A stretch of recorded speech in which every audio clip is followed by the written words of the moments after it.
Assalamualaikum warahmatullahi wabarakatuh. Waalaikumsalam warahmatullahi wabarakatuh. Bismillahirrahmanirrahim. Alhamdulillahi rabbil alamin. Wassalatu wassalamu ala ashrafil anbiya'i wal mursalin, Sayyidina wa maulana Muhammadin wa ala alihi wa ashabihil mujahidin at-tahirin, amma ba'du. Saudara-saudara kaum muslimin rahimakumullah. Pada pertemuan terdahulu kita sudah membicarakan orang-orang yang menjadi teman-teman setan dalam kehidupan di dunia ini. Maka pada pertemuan kali ini kita akan membicarakan tentang siapa yang menjadi musuh-musuh setan di dalam kehidupan.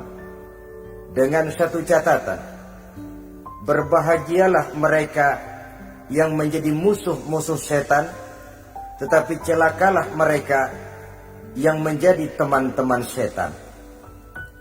Bagaimanapun juga di dalam kehidupan ini, apabila orang telah memproklamirkan bendera permusuhan kepada kita, maka kita tentu seharusnya bersikap waspada dan mawas diri. Demikian juga iblis dan seluruh bala tentaranya yang terdiri daripada setan-setan. Mereka telah mengibarkan bendera permusuhan kepada Nabi Adam dan anak cucunya, kepada kita umat Rasulullah sallallahu alaihi wasallam.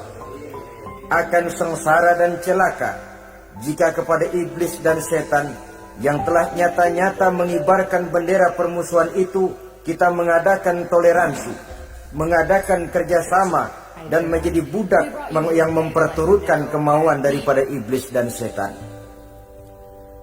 Siapa yang menjadi musuh-musuh setan dalam kehidupan ini? Inilah pertanyaan berikutnya yang diajukan oleh baginda Rasul kepada iblis. Hai iblis, kalau teman-temanmu adalah seperti yang telah engkau jelaskan tadi, sekarang cobalah beritahu saya, siapa di antara umatku yang menjadi musuhmu dalam kehidupan ini?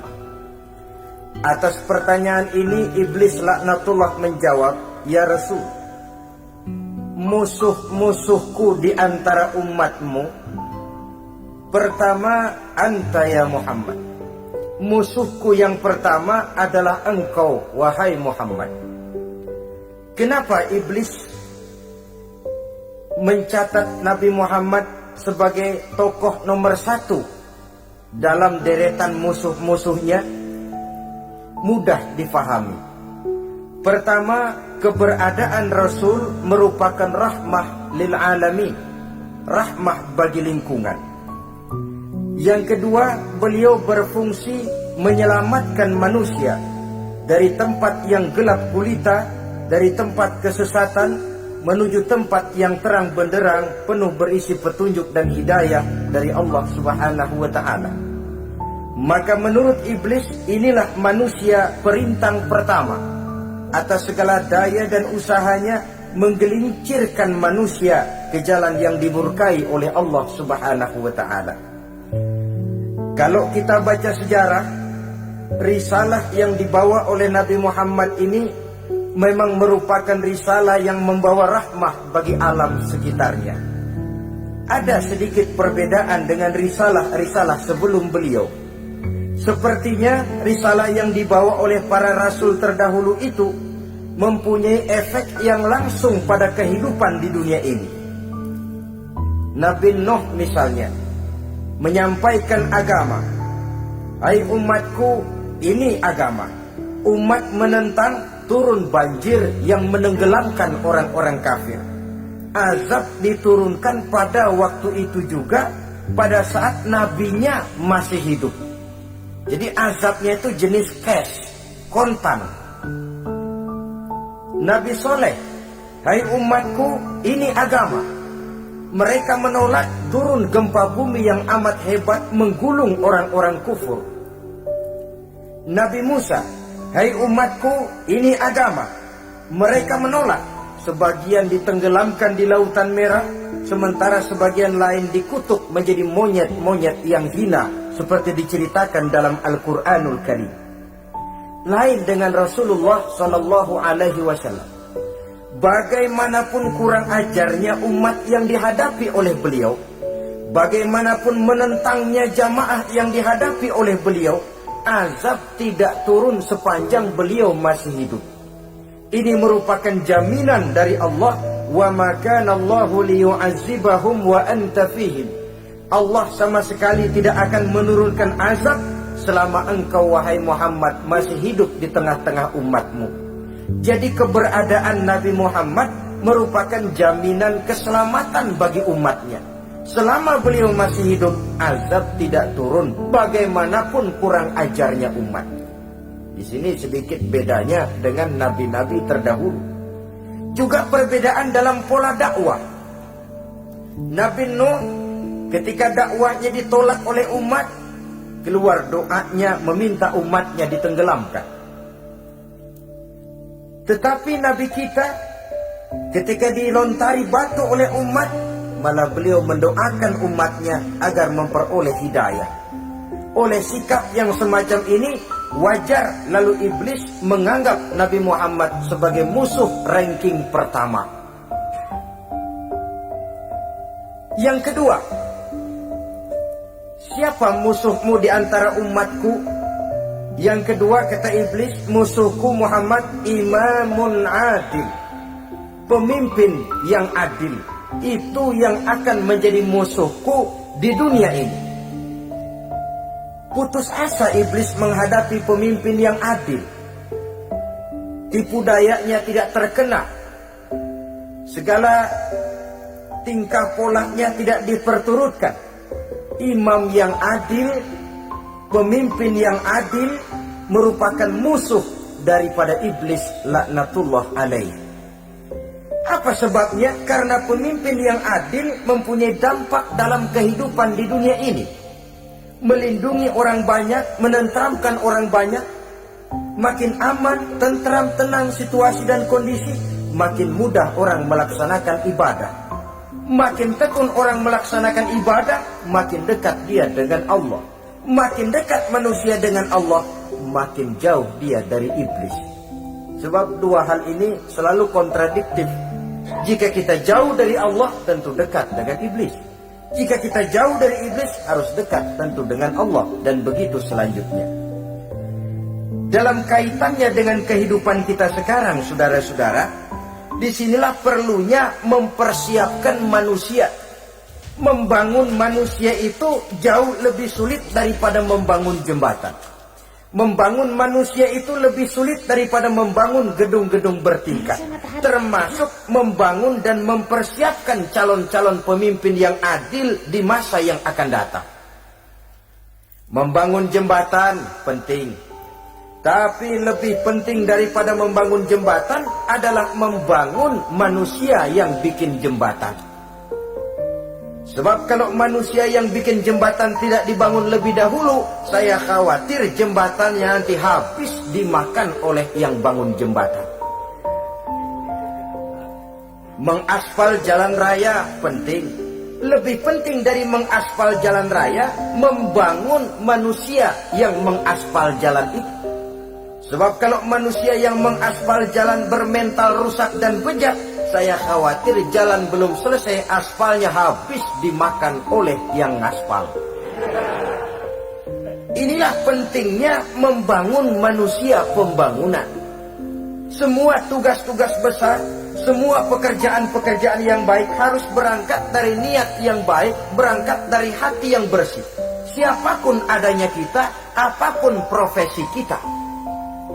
Yang jadi kiai, marilah berangkat dari niat yang bersih. Yang jadi mubalik, marilah berangkat dari niat yang bersih.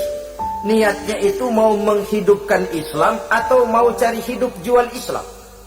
Kalau mau menghidupkan Islam, mari sama-sama kita berjuang.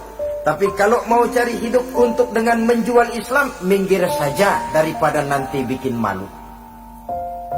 Yang mengurus masjid, mari berangkat dari niat yang bersih. Ngurus masjid itu niatnya mau menghidupkan masjid atau mau cari hidup di dalam masjid. Kalau mau menghidupkan masjid, mari Tapi kalau mau mencari hidup di dalam masjid, tolong minggir saja daripada nanti bikin aib. Yang jadi orang alim, mari berangkat dari niat yang bersih. Jangan memperjualbelikan fatwa, yang halal dikatakan haram, yang haram jadi samar-samar, nanti membingungkan umat. Berangkat dari niat yang bersih, membangun manusia, pembangunan. Ini barangkali istilah yang lebih kena. Saudara-saudara kaum muslimin rahimakumullah, setiap kita pada hakikatnya punya bakat. Secara fitrah yang kita bawa, bakat apapun kita ini punya. Saudara punya bakat jadi pemimpin, saudara pun punya bakat jadi pengkhianat. Saudara punya bakat jadi orang soleh, saudara juga punya bakat jadi orang salah. Saudara punya bakat jadi orang besar, saudara pun punya bakat jadi orang hina. Seluruh bakat ada di dalam diri kita. Tinggal nanti pertumbuhannya mana yang lebih subur. Saudara punya sifat berani, saudara pun punya sifat takut. Seberani-beraninya orang mesti ada sifat takutnya. Nanti mana yang tumbuh lebih subur? Kalau takutnya tumbuh lebih subur, dia akan jadi orang penakut. Kalau beraninya yang tumbuh lebih subur, dipupuk oleh lingkungan, pendidikan dan sebagainya, dia akan tumbuh jadi orang pemberani. Oleh karena itu, agama merupakan lingkungan yang subur untuk menumbuhkan benih-benih yang baik yang kita bawa bersamaan dengan lahirnya kita ke alam dunia ini. Setiap kita, saya, saudara, punya bakat jadi pemimpin, punya bakat jadi pengkhianat, punya bakat jadi pengabdi, punya bakat jadi koruptor, punya bakat jadi pemelihara, punya bakat jadi perusak. Tinggal nanti lingkungan, pendidikan yang menumbuhkan mana yang tumbuh lebih subur. Kalau lingkungan saudara lingkungan maling, maka sifat pengkhianat akan tumbuh lebih subur. Kalau nanti saudara jadi pemimpin, insya Allah korupsi. Lingkungan yang menumbuhkan sifat mengabdi, sifat berbuat tanpa pamrih, dikalahkan oleh sifat pengkhianat dan korupsi itu yang dibentuk oleh lingkungan, pendidikan, pengalaman dan sebagainya. Oleh karena itu, secara dini agama menanamkan, menyuburkan fitrah-fitrah yang baik yang kita bawa bersamaan dengan hadirnya kita dalam kehidupan ini. Sebab itu seorang penyair bernama Syauqi mengatakan dalam sebaik syairnya, waladatka ummuka ya ibna adam bakian wan nasu haulaka yadhakuna surura. Hai manusia, pada saat kamu dilahirkan kamu menangis dan orang lain di sekelilingmu ketawa. Kakek senyum dapat cucu baru, paman gembira dapat keponakan baru, sementara kita yang lahir menangis. Betul apa benar? Apa ada saudara yang begitu dilahirkan terus nyengir? Saya kira kabur dukunnya itu. Setiap kamu hai manusia lahir dalam keadaan menangis, orang sekelilingmu tertawa. Karena itu katakan kepada mereka yang senyum di sekelilingmu, hai manusia, pada saat saya dilahirkan saya menangis dan kamu semua tertawa. Baik manusia. Tapi nanti pada satu saat harus terjadi kebalikannya. Kalau dikala saya lahir saya menangis dan kau semua senyum, nantilah manusia. Kalau satu saat saya meninggalkan alam dunia ini, saya akan berangkat dengan senyum. Dan kalian semua akan berurai air mata. Kalau perlu dari Sabang sampai Merauke kibar bendera setengah tiang. Kalau perlu. Jangan terbalik, kita mati melotot orang malah gembira. Karena hidup selalu membawa sifat-sifat yang merusak. Inilah orang kedua yang menjadi musuhnya iblis dan beruntung menjadi musuh iblis. Siapa? Imamun adil, pemimpin yang adil. Saudara-saudara kaum muslimin rahimakumullah. Yang ketiga musuh iblis, ghaniyun mutawadhi, orang kaya yang rendah hati, orang kaya yang tidak sombong. Kaya apa saja, baik kaya oleh karena ilmu, orang yang kaya karena ilmu disebut orang alim. Baik kaya karena materi, orang kaya karena materi dinamakan hartawan. Baik kaya karena kedudukan. Orang yang kaya karena kedudukan dinamakan pejabat. Orang kaya yang rendah hati itu musuh iblis. Beruntung dia menjadi musuh iblis. Iblis tidak senang ada orang kaya tidak sombong. Tapi iblis paling senang kalau ada orang kaya sombong. Lebih senang lagi iblis kalau ada orang miskin sombong. Masya Allah. Orang kaya sombong, walaupun iblis senang, orang masih bilang pantas saja dia sombong, kaya apaan aja punya. Udah miskin sombong, kira-kira yang disombongin apaan? Dalam segala bentuknya sombong ini Allah tidak senang, tapi iblis senang. Kenapa? Karena sponsor sombong iblis. Kan yang pertama kali sombong iblis toh. Ketika disuruh sujud kepada Nabi Adam, dia nggak mau. Ini kesombongan pertama yang terjadi dalam sejarah. Ketika ditanya kenapa kau tidak mau sujud iblis? Saya kan dibikin dari api, Adam dari tanah. I am the best. Saya lebih hebat daripada iblis, daripada Adam. Adam baru kemarin dibikin, saya sudah lama. Kata Allah, kamu sombong iblis, ini surga bukan tempat orang sombong. Keluar! Terusir dia dari surga. Jadi kesombongan pertama adalah kesombongan yang dilakukan oleh iblis. Dan dia tanamkan itu kepada kita supaya jadi orang sombong. Karena itu sombong ilmu Allah nggak senang, tapi iblis senang. Mentang-mentang ada ilmunya. Nih, satu-satunya ustadz di sini ya. Semua mesti ngaji sama gue. Kalau nggak ngaji sama gue, Islamnya kurang tapi bener. Sombong karena ilmu. Sombong karena pangkat. Mentang-mentang pakai bintang di pundak, jalan pundak duluan. Yang wajar saja hidup ini. Sombong harta pun begitu. Kaum muslimin rahimakumullah. Orang kaya yang rendah hati dimusuhi oleh iblis, tapi dicintai Allah, dicintai Rasul, dicintai malaikat. Caranya bagaimana? Kembali kepada satu kesadaran bahwa pada saat terlahir ke alam dunia ini tidak ada yang pernah kita bawa. Kalau sekarang kita punya rumah, punya kebun, punya kendaraan, punya pabrik, punya segala macam benda, apa itu? Titipan. Pada suatu saat akan diambil kembali oleh yang menitipnya. Kalau titipan itu pandai kita jaga, pandai kita syukuri, titipan akan makin banyak. Sama juga kita dalam kehidupan. Kalau orang bisa kita percaya, saya mau pergi ke luar negeri, rumah saya titip kepada tetangga. Saya pulang dari luar negeri, isi rumah tetap tidak berkurang, malah dibersihi, malah disapu, dihilangkan kotorannya. Tentu bukan main syukur saya, girang saya. Akan bertambah kepercayaan saya untuk menitipkan apa saja.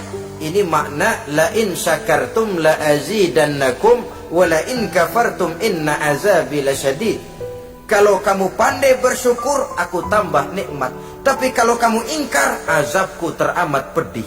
Artinya apa? Nikmat bisa berubah menjadi azab kalau kita tidak pandai mensyukurinya. Ma'asyiral muslimin rahimakumullah. Orang yang kaya ilmu lalu rendah hati, tidak selalu ingin menonjolkan diri. Ini kadang-kadang yang tanggung ini yang bikin berabe. Alim bener enggak, geblok bener juga enggak. Yang sedikit-sedikit mau nonjolin diri. Kalau enggak jadi imam enggak mau ke masjid, enggak jadi imam enggak mau ke musola. Pokoknya kalau enggak jadi imam marahan sama musola. Macam mana? Saudara-saudara kaum muslimin, rendah hati. Tidak selalu ingin menonjolkan, sebab orang yang selalu ingin menonjolkan dirinya biasanya orang yang kekurangan kepercayaan kepada kemampuan dirinya sendiri. Dia selalu ingin dinomorsatukan. Dia selalu ingin ditempatkan pada ranking teratas. Dia tidak percaya diri. Orang yang percaya diri dapat bersikap wajar dalam kehidupan. Begitu juga kaya karena harta, dengan menyadari bahwa harta bagaimanapun banyaknya titipan dari Allah, pada suatu saat akan kembali. Dia harus dimanfaatkan sesuai dengan kehendak yang menitipnya. Begitu juga kaya oleh karena pangkat, kedudukan, dan jabatan. Pada suatu saat jabatan itu akan hilang dari diri kita. Karenanya sering saya jelaskan bahwa pangkat di dunia ini yang paling tinggi pensiun. Titel yang paling akhir almarhum. Saudara setuju atau tidak, titel itu akan saudara dapat. Bagaimanapun kita cinta kepada pangkat, kedudukan, entok pada akhirnya suatu saat akan sampai kepada posisi yang namanya pensiun.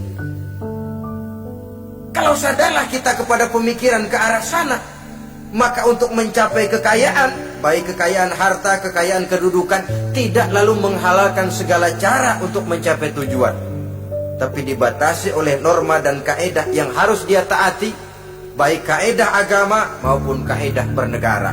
Inilah orang ketiga yang menjadi musuhnya iblis, orang kaya yang rendah hati, orang kaya yang tidak sombong. Yang keempat, saudara-saudara, tajirun shadiq, pedagang, pengusaha yang jujur. Iblis gedek betul,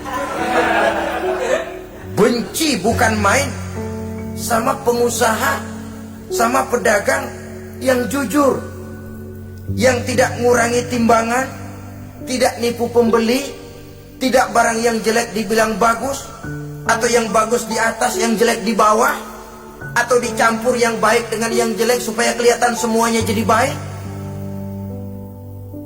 Semua orang ingin untung, tidak ada kecuali siapapun orangnya, dan itu wajar. Setiap manusia ingin mendapat keuntungan, kalau perlu dengan modal minimal mencapai keuntungan maksimal, seperti yang diajarkan oleh teori ekonomi. Itu kan yang namanya produktif kan. Satu usaha dinamakan produktif, bagaimana kita mengeluarkan modal minimal bisa mencapai keuntungan maksimal. Silakan. Bahwa manusia ingin untung itu insting, naluri, fitrah. Tidak ada orang yang mau rugi. Tapi cara mencapai keuntungan itu yang membedakan antara seorang muslim dengan yang bukan muslim. Sudah pernah saya sampaikan, apabila kaum pengusaha, para pedagang sudah dijangkiti penyakit yang tidak jujur, yang akan timbul adalah kekacauan ekonomi. Kekacauan ekonomi bisa menimbulkan revolusi sosial, dan revolusi sosial merupakan kiamat satu generasi. Semua kericuhan hampir bermuara dari perut, dan itu ekonomi. Orang nodong perut, orang korupsi perut. Ya walaupun korupsi kalau sudah kelas kakap tidak lagi sekedar urusan perut. Ya perut apa yang diurusin kalau korupsinya miliaran itu? Perut jin barangkali. Saudara-saudara kaum muslimin rahimakumullah. Oleh karena itu, pedagang yang jujur, pengusaha yang jujur, ini merupakan musuh iblis. Iblis tidak senang kalau ada pengusaha yang jujur. Iblis tidak senang kalau ada pedagang yang jujur. Tapi iblis akan tepuk tangan kalau pedagang sudah selingkuh, kalau pengusaha sudah nipu. Ada orang bilang, sekarang mah kalau jujur-jujur bener nggak makan apa-apa dong kita. Sebab katanya jangan lagi nyari yang halal, sekarang ini yang haram aja seret. Rupanya sering masang undian nggak pernah kena. Lalu bilang jangan yang halal, yang haram aja nggak kena-kena katanya. Sebenarnya bukan itu masalahnya, saudara-saudara. Bukan itu masalahnya. Masalahnya ialah bahwa kejujuran membawa keberkahan. Ini kalau kita berpikir dengan kacamata agama. Keberkahan merupakan sumber ketenangan. Dan ketenangan ini tidak bisa dibeli dengan materi yang bagaimanapun banyaknya. Walaupun kita punya percetakan duit, ketenangan itu nggak bisa dibeli. Jangankan cuma punya duit banyak, percetakan duit saudara punya, mau membeli ketenangan yang berasal dari keberkahan, sulit. Jadi kejujuran membawa keberkahan, keberkahan membawa ketenangan.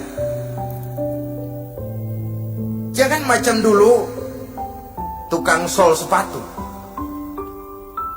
Ditanya oleh temannya, "Bang, ngesol satu hari dapat berapa?" 200 rupiah.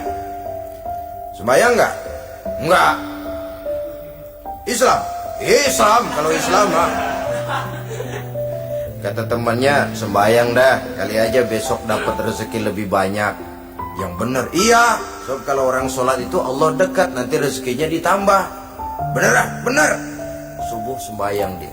Habis sembayang sarapan, berangkat ke tempat dia ngesol, mangkal.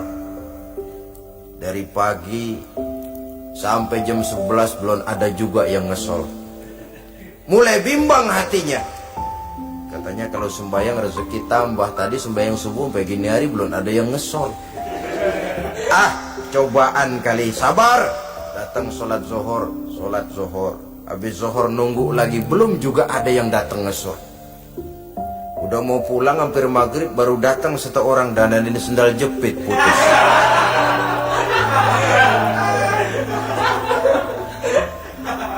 Sudah bayar 25 rupiah. Pulang dia, si tukang sol ini, ketemu sama temennya yang nyuruh sholat tadi. Ditanya, "Bagaimana penghasilan ini hari?" Apa dijawab? "Gua kapok deh sembahyang."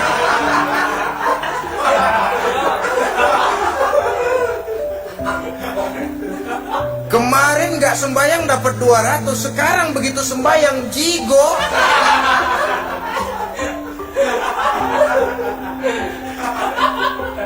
Dia tidak sadar bahwa dari kacamata agama, 25 rupiah yang membawa berkah jauh lebih baik ketimbang 200 uang panas. Dari kacamata agama, 25 rupiah yang membawa berkah lebih baik daripada 200 rupiah tapi panas. Sebab panas menjauhkan kita dari ketenangan. Itulah sebabnya, maka pedagang yang jujur, pengusaha yang jujur menjadi musuh setan dan beruntung. Sekarang jadi pengusaha jujur-jujur nggak dapat proyek, Pak. Kalau nggak bisa semur.